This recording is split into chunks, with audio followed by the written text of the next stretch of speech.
কবিতার নাম লিমেরিক, কবির নাম এডওয়ার্ড লিমেরিক। বললে বুড়ো বোঝা ব্যাপারখানা, একটা মোড়ক চারটে শালিক ছানা। দুই রকমের হুতম প্যাঁচা, একটা বোধহয় হাড়ি চাচা। দাড়ির মধ্যে বেঁধেছে আস্থানা। খুদে বাবু ফুল গাছে বসে যেন পক্ষী, মৌমাছি এসে বলে এ তো মহাঝক্কি।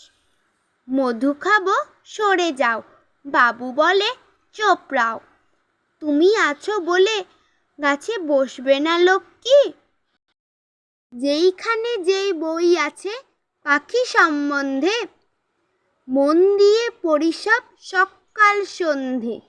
আজ শেষ হবে পড়া আর বই বাকি নেই, আফসোস শুধু এই তল্লাটে পাখি নেই। নমস্কার।